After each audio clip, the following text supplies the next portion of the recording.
Subscribe The Sport Show. Simba Yanga wazidi kuishika pabaya bodi ya ligi na TFF kiujumla. Hii inatokana na barua ambayo klabu ya Simba imeweza kuitoa kuelekea mchezo wa namba 184 kati ya Yanga na Simba. Kumbuke kwamba Yanga jana walitoa press na wakatoa barua, lakini leo hii Simba imeweza kuijibu barua ya Yanga, lakini pia imeweza kutoa msimamo wake dhidi yanayoendelea kuhusiana na Yanga, TFF na bodi ya ligi na kile kilichojiri kuhusu mechi ya tarehe 8 mwezi wa 3. So Simba wameweza kuijibu na kusema mechi iko pale pale.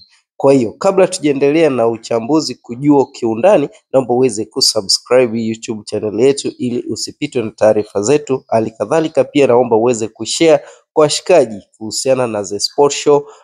Pia weka comment yako na sisi tutaipitia na tutakujibu kabisa kinagaubaga. Comment yako ni ya muhimu sana kwa sababu wewe ni mdau wa soka. Kwa wewe ambaye umesha subscribe, shukrani sana kwa kuwa mwanafamilia wa The Sport Show.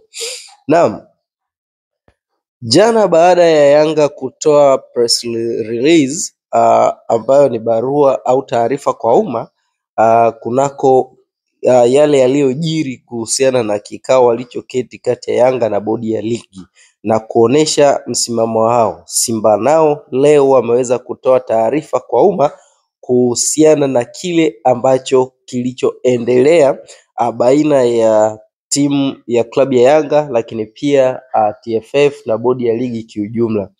Katika barua hii ya Simba inaelezea kwamba mchezo namba 188 upo pale pale, lakini pia wameelezea na kutaka wale wote waliohusika na kuahirishwa kwa mechi, yani wale waliohusika tarehe 7 kufungwa kwa mageti wawajibishwe haraka iwezekanavyo na watoe ripoti kuhusiana na uchunguzi wa kile kilichotokea haraka iwezekanavyo. Lakini wamesisitiza kwamba mechi ipo pale pale. Kwa hiyo wewe ambaye ulinunua tiketi jiandae kwenda mchezoni, lakini pia wewe ambaye haujanunua jiandae kwa ajili ya kuja kununua tiketi mara tu baada ya bodi ya ligi kutangaza viingilio rasmi.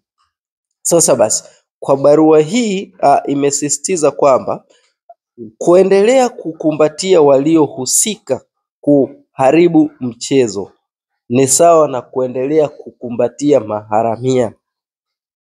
Sawa.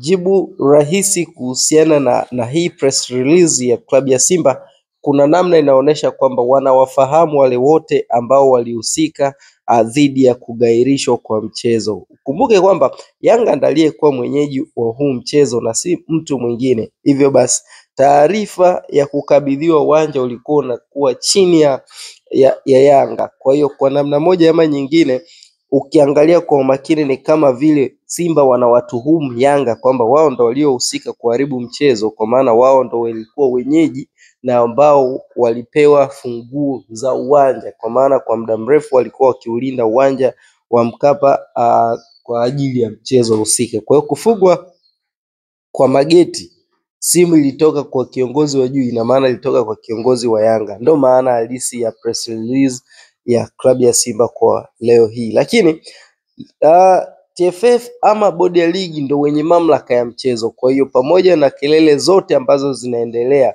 wao ndio wenye mamlaka ya mchezo. Simba na Yanga ni watoto wa bodi ya ligi kuu, lakini pia watoto wa TFF. Ikumbuke kwamba TFF na bodi ya ligi huwa wanakaa kwa ajili ya kujadili mienendo ya soka mzima na wachezaji na vilabu vyote huwa vinashiriki kwa ajili ya kutoa mapendekezo yao kuhusiana na uboreshwaji wa kanuni. Hivyo basi yaliyotokea msimu huu yalikuwa tayari yashafanyiwa mapendekezo. Kwa hiyo Yanga wanachokuja nacho ni kile ambacho wao wanajua nini wanachokitafuta, lakini deep down Simba imeelekeza kwa barua yake kwamba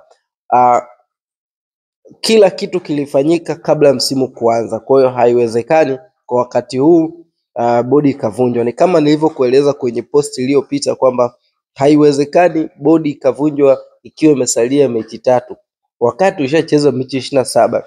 Inakuwa ni hali ambayo sio. Kwa hiyo kwa namna moja ama nyingine, hiyo ndo habari iliyotoka kunako klabu ya Simba ikielezea mchezo huu kuwepo, lakini ikisisitiza watu wajiandae wakaujaze uwanja, lakini pia kujibu kwa hoja ile kauli iliyotolewa na afisa habari wa Yanga, lakini pia na TFF, huku Simba ikiwataka watu wote waliohusika wachukuliwe hatua iwezekanavyo, lakini pia watoe ripoti ya uchunguzi wa kile kilichoendelea. Asante kwa kuwa nami. Tafadhali naomba uweze kusubscribe ili usipitwe taarifa zetu.